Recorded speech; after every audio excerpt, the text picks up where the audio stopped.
Ampifenena mandrakariva riavana malala no azontsika miona toy izao fampizara ny mofonaina ary indrindra azontsika mahafantatra ny tenin'Andriamanitra omena antsika amin'ity ity. Ho aminareo ny fahasoavana sy famindrampo ary ny fiadanana Fiain'Andriamanitra ray sy Jesosy Kristy tompontsika. Amen. Alatsinainy 20 Martsa 2022 mbanjinantsika no hevitra hoe manorina ny fanekeny ny tompo. Andeha riavana idera sy ankalazan'Andriamanitra isika. Andriamanitra no iderako ny teny, Jehovah no iderako ny teny. Andriamanitra no tokiko ka tsy mba tahotra. Inona nataony olona amiko? Iva taminao Andriamanitra dia nahatra fanampisaorana ho anao, fa efa nanafaka ny fanahiko tamin'ny fahafatesana ianao. Eny, nanafaka ny tongotra ianao mba tsy ho solafaka. Andianako eo anatrehan'Andriamanitra amin'ny fahazavany velona. Amen.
Ni eluka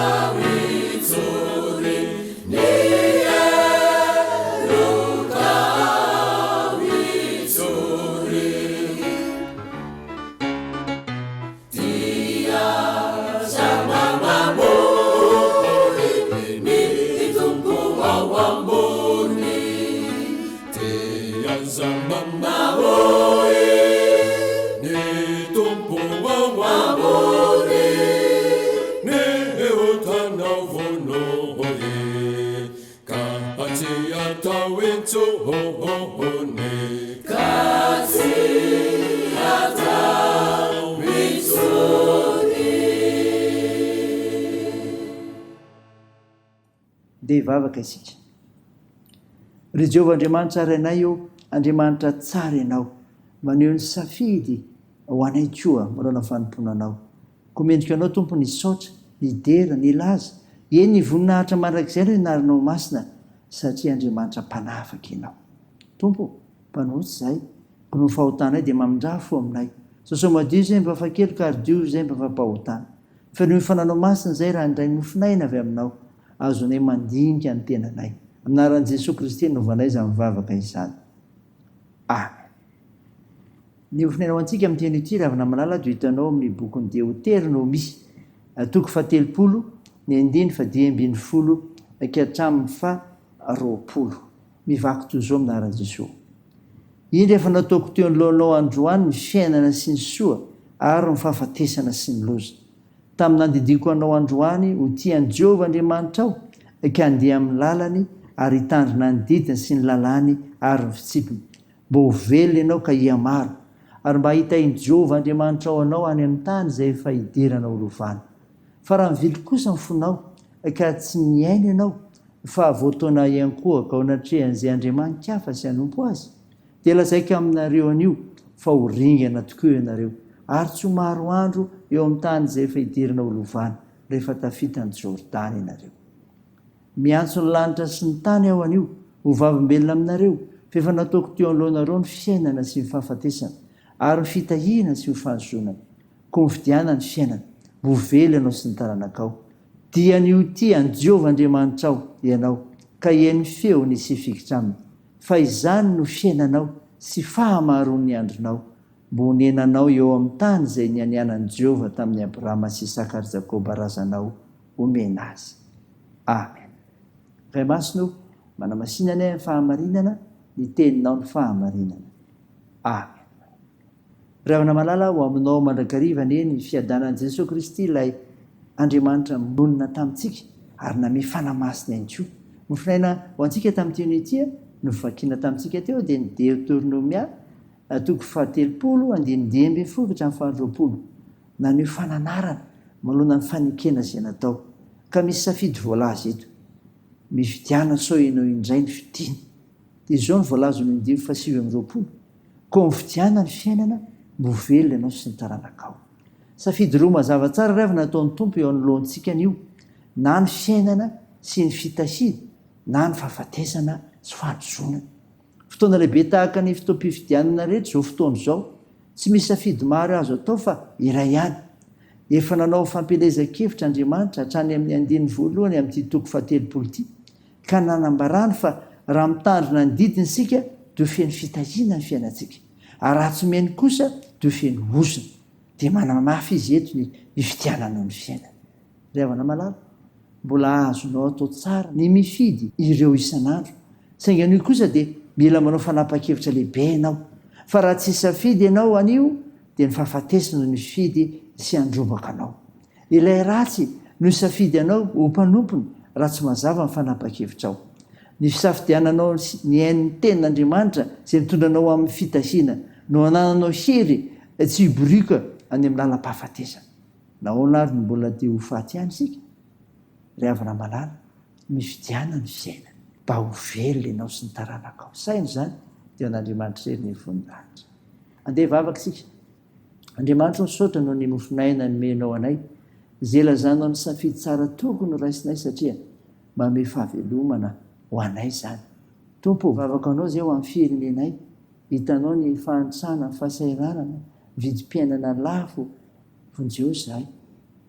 Ianao malala ny heverana ny firenenay, ho tanterao Tompo izay heverinao famasoa, dia ny fampanjakana ny fankatiavana, fampanosona ny firenena, ary indrindra ny fankatoavana anao ka hisafidy ny fiainana tsara.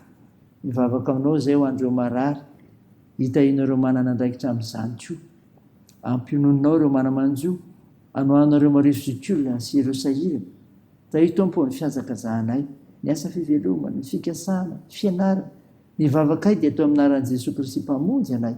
Rehefa nampahantriny koa nivavaka manao hoe raha nay ao izay ny an-danitra ho masinana iny anaranao ho tonga anie ny fanjakanao atao anie sitraponao ety an-tany ho tahaka ny an-danitra. Meo ny anio izy anina sahaza ao anay ary mamela ny elikay tahaka ny namelanay izay meloka taminay ary aza mitondra anay amin'ny fakapanahy fa manafanay amin'ny ratsy fanao ny fanjakana sy ny hery ary ny voninahitra manakizay. Amen. Tanteraka aminao ny tsodrana totranao aminaran'i Jesosy Kristy. Hitanao ny Jehovah ka hiaranao. Ampamiapitra ny taviny aminao ny Jehovah ka mindra fo aminao. Anantra ny taviny aminao ny Jehovah ka menao ny fiadanana. Amen. Teo an'Andriamanitra irery ny voninahitra amin'ny anaran'ny Ray sy ny Zanaka ary ny Fanahy Masina. Amen.